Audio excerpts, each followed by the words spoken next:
Alright, the last part of the exam, which is usually the easiest for students, is the speaking section. So this takes approximately 25 minutes. It is a computerized test.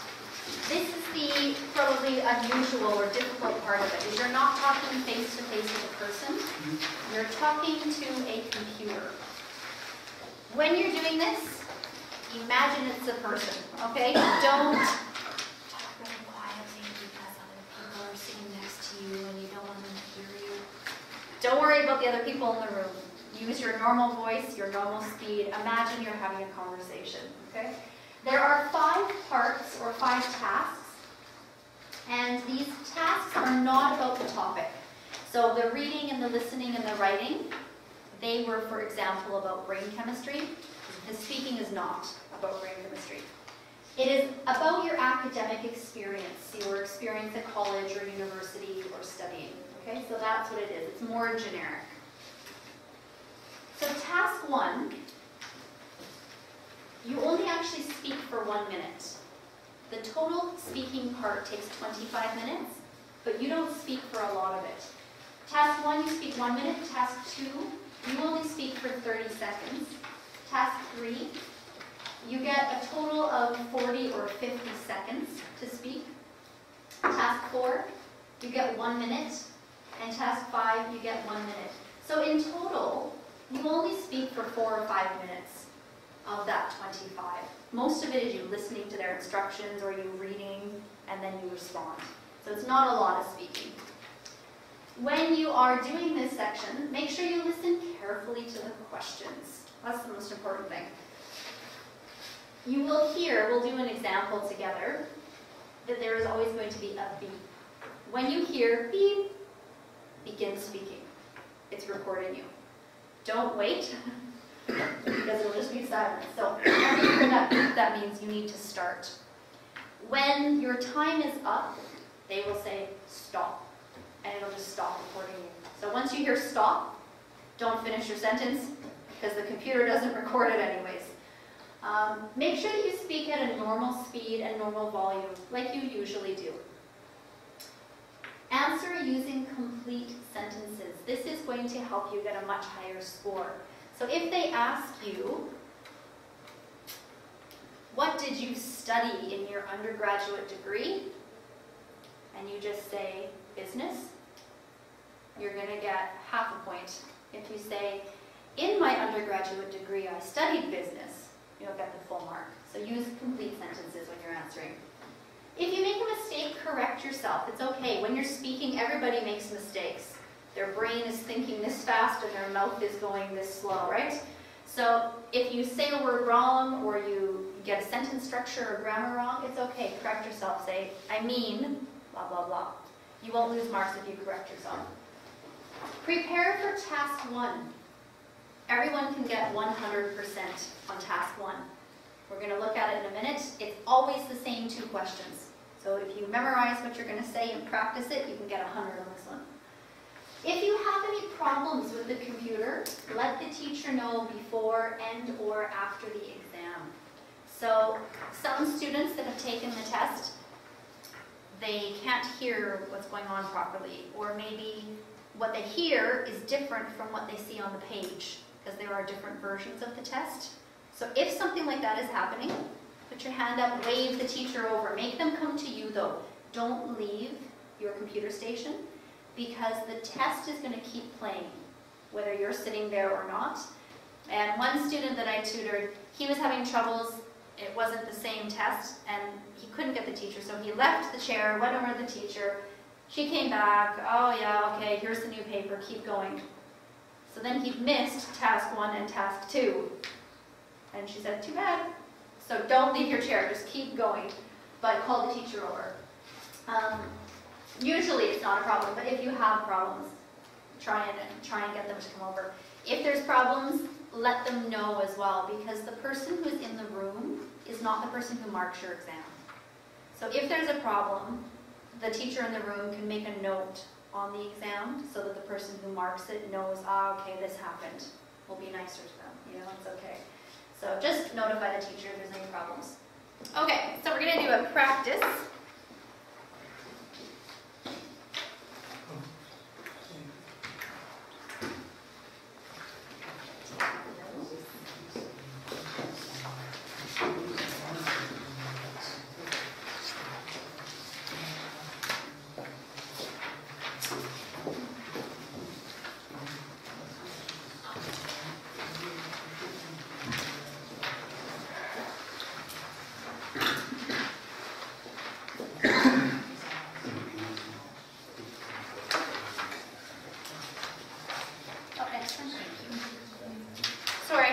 forgot a table. You're all sitting there so politely. If the teacher forgets to give you papers, put up your hand and call them over. 6. There might be 7 there. That's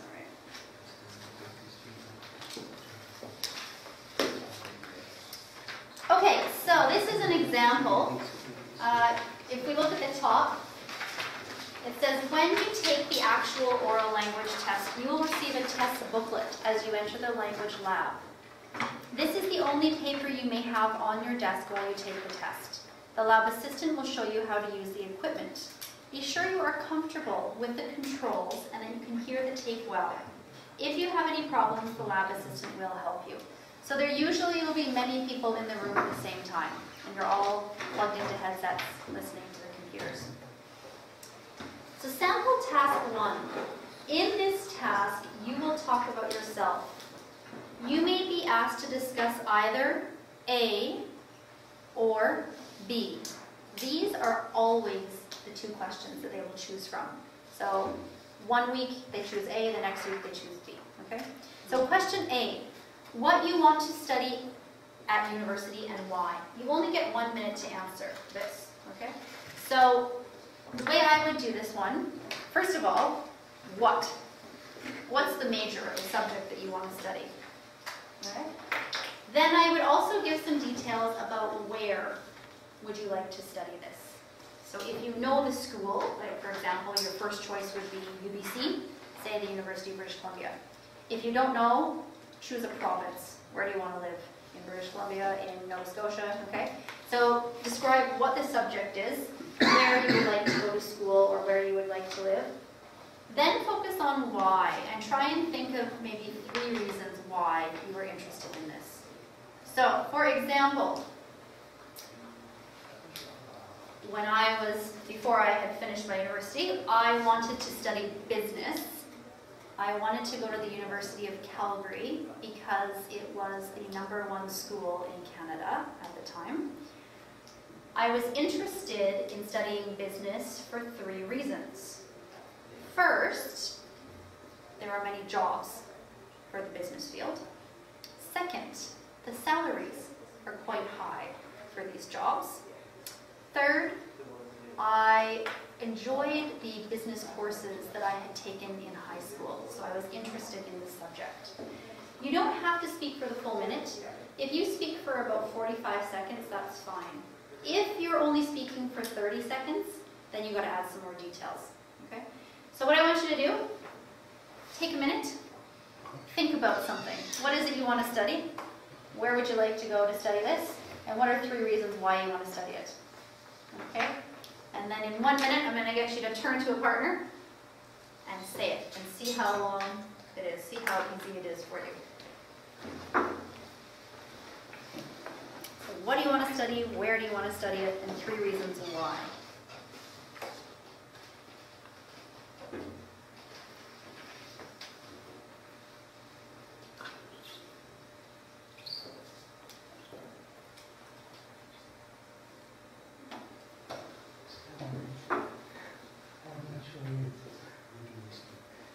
When you're ready, turn to the person sitting next to you, and one of you can go. He's not sure yet. Make something up. If you haven't decided, that's okay. They don't know if you're telling the truth or if you're lying. Choose something and pretend. Okay? They will give the mark for this. Yeah, they don't know that it's not true. Right? They have no idea if you're telling the truth or not. So if you don't know what you want to study, choose something.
So in the book that they give you, make sure that you write at least to here.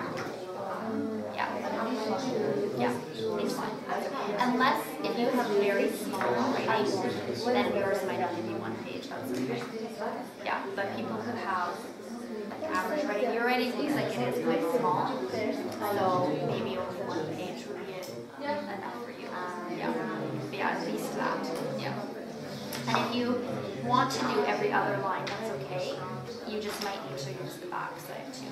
But they don't mind if you double space, that's okay. Yeah. Okay, how'd you do? Did you get to 45 seconds? About? Yeah? If you were short and you were only about 30 seconds, then add a concluding sentence like this. In conclusion, these are the 3 reasons why I would like to study blah, blah, blah at university.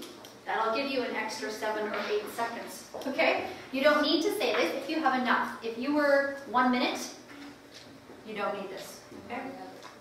And if you were 1 minute, maybe you need to go down to 2 reasons. Depends what kind of reasons you have. If you have a story behind them, like ever since I was 5 years old, I've always been interested in business. I used to dress up in my mother's business suit every day when I was playing with my friends. If you're going to describe a story, maybe you only need 1 or 2 reasons, all right? But most people can do 3 reasons in a minute. Some people need to add a concluding sentence because they're too short. All right? Any questions about how to answer that one? No? Pretty easy, right? The other option, if they don't ask you this question, they will ask you B. So they want you to discuss your experience learning English and studying English for academic purposes. So there's 2 parts.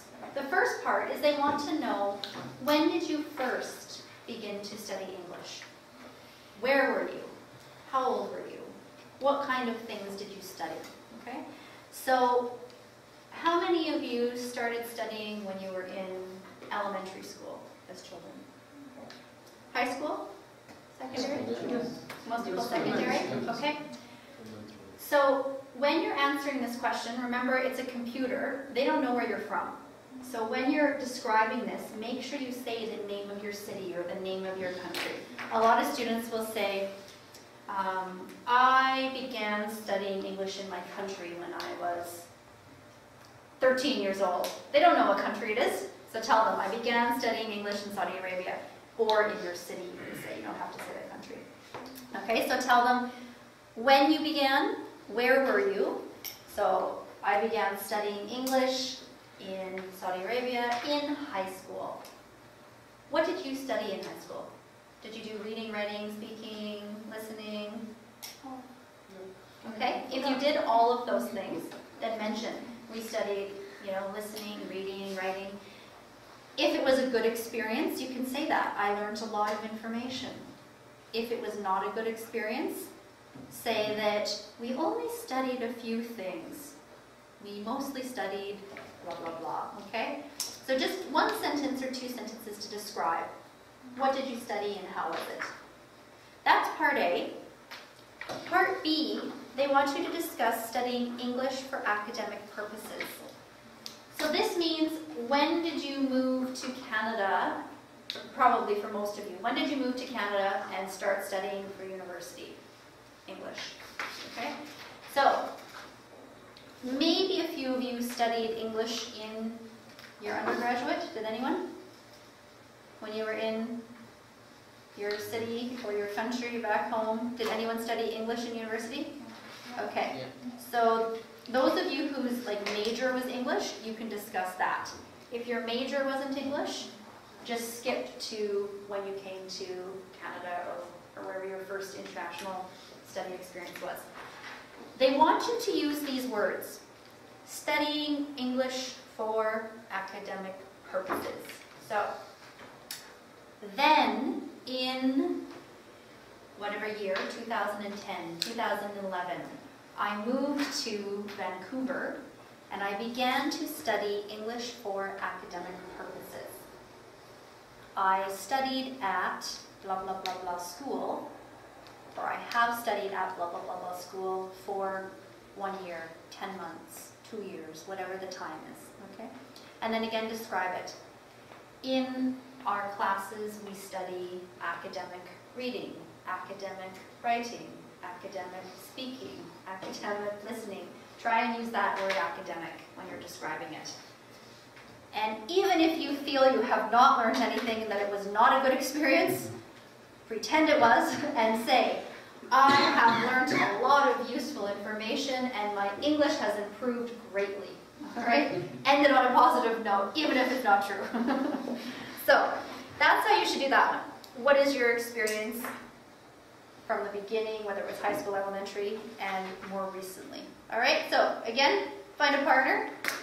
Take a look at, some of you are doing this, this is good. Take a look at the time, see how you do for time.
All right, so again, if you have too many details and it's more than 1 minute, cut back your answer. If you don't have quite enough, add a concluding sentence. So in conclusion, I have been studying English for blah, blah, blah years at both high school and in university. Okay? One thing they're going to be listening for, besides your information or your content, is your verb tense. So, part B, you should be talking all past tense verbs. If you use past progressive, I began studying English in high school, you will get a higher score. Or if you use past perfect progressive, I have been studying English for 5 years. I first began studying English in elementary school, we had an even higher score. So they're going to listen for your verb tense. Same thing with part A, what verb tense should you be using in A? Future. Future, good, right? Because you're talking about what do you want to study at university. So just be careful on this one of your verb tenses, because that's something they will listen for. All right, any questions about task 1? No? So you can prepare for this one to get 100%, no problem on this one.